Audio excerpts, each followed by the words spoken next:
Sorry about that, the phone went. Quite a few people are phoning to basically give their condolences on the demise of my fairy tale love story with the Frog Prince. And I think this is a good moment to stop calling him the Frog Prince.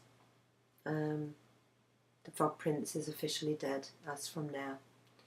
And as he did mention his name in press and everything, and he chose to do that, I suppose there's no harm in calling him by his Christian name, Keith. Or I could call him the Beautiful Liar, because he was very, very, very accomplished, very, very good at what he does. He did say to me, just as he was about to walk through the door with all his belongings packed, I said to him, "Are you going back to your partner?" He said, "Oh, I don't know.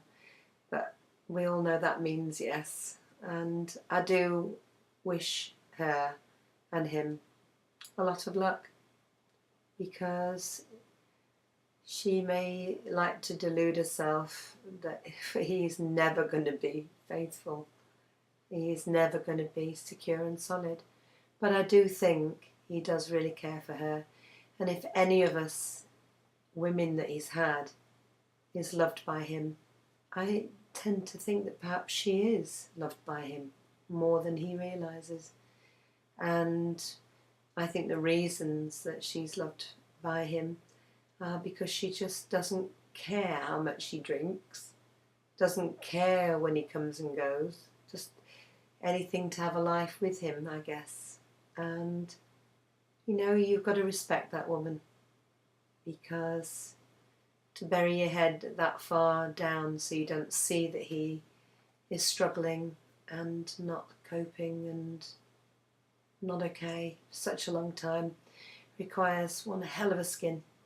So I'm sure that she and he will make their way back to each other, and you've got to wish them happiness. I always said to her and to him that his decisions of whether he stayed or went or loved me or didn't were all in his control, and I would support whatever decision he made and accept that.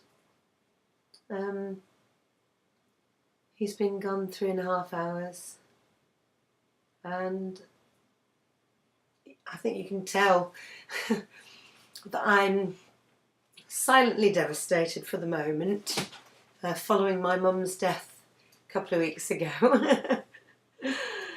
But, you know, when you are protecting yourself and you're aware of what's going on and you're aware of the odds, then it's not such a big surprise as before, although I am upset, obviously.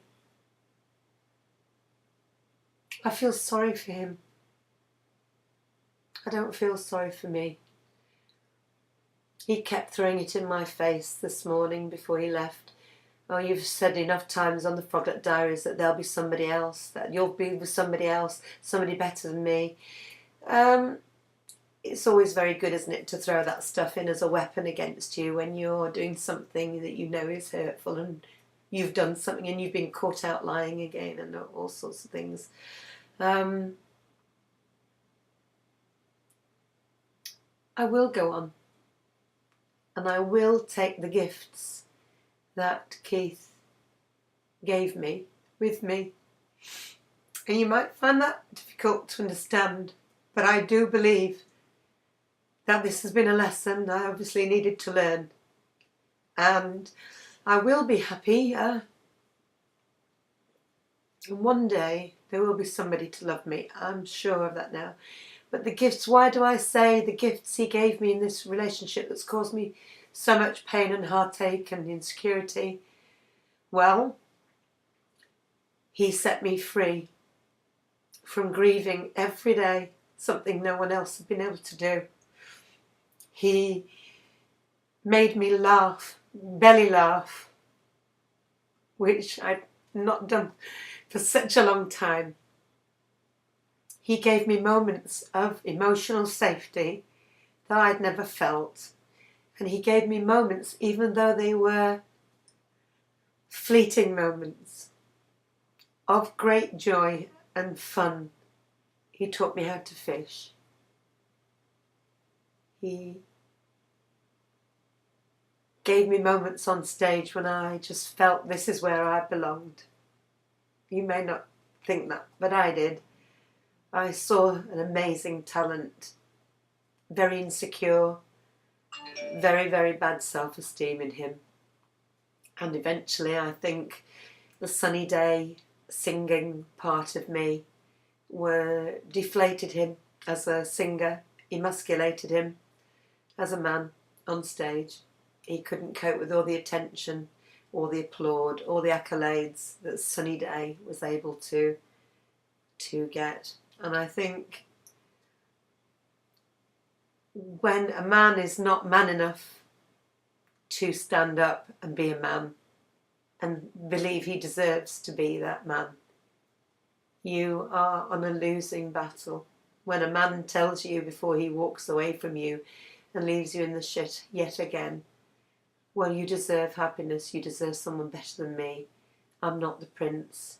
I'll never be the prince for you.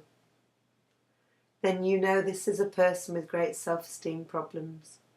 And you know that a lot of this heartache is not caused by yourself. It's caused by this own person's fluctuations in their head, in their heart, when they confuse lust and puppy love, and the first flush of romance as real love. But they can't stand by you when the going gets tough. That isn't love that will last a lifetime. And that's why this time, as upset as I am, I will not crumble. I will take all the good from the relationship, and I will remember who I am and how far I've come, and I will take that forward. And I have loads of friends and yourselves out there rooting for me, and I may lean on some of you for a short while, but I will stand up again, and I will try and think good positive thoughts. I can get through this. Froglet Diaries have shown me I can get through a journey. And what I said when the car can't go any further, that's when you have to get off and jump. The Frog Prince hasn't just decided to leave me.